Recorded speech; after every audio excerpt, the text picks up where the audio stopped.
Nice to meet you. Nice to meet you too. I had never heard of this story, and it is just unbelievable. I mean, how incredible is this? I know, it's an amazing, it's a kind of it's a tale, it's a miracle, really. I mean, and it's only truly kind of can you understand it when you kind of, when you see the scale of it, like stepping, I'd read the script and I was like, that's an amazing tale. And then it wasn't until I went to Chatham and I stepped onto the 36-500 and realized how tiny it was.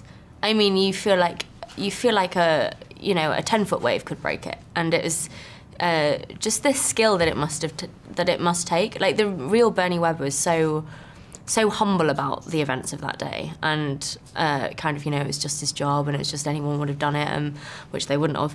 But just the skill it must take to kind of to navigate about so tiny in such stormy weather, and the strength of character to not turn back.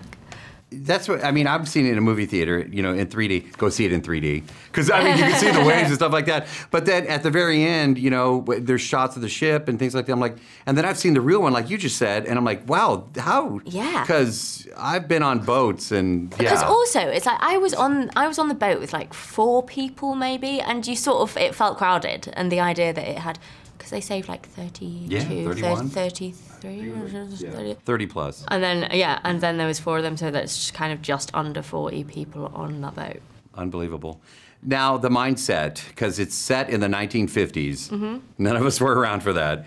How do you get yourself, because there was no Facebook, so you couldn't put, relationship status together, or, but so how did you put yourself in the mindset of 1950s?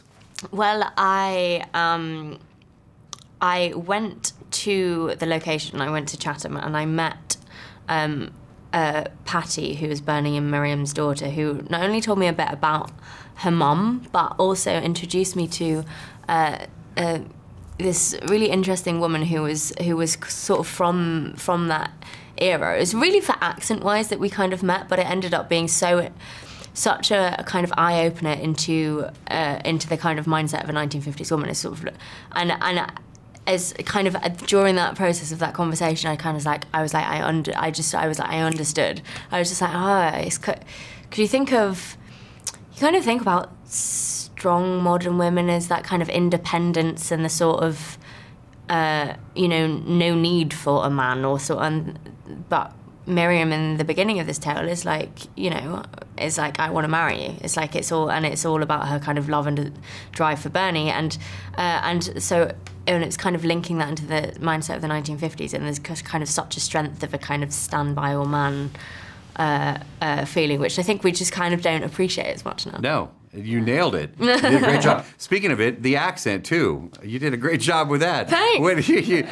Says you from Houston, Texas. Yeah, no, but who did you practice with? I mean, to get the good. Bostonian. I watched lots of movies set in Boston, but then again, they were all like Southie accents, so it's kind of at least it was kind of getting my ear towards the correct part of the world.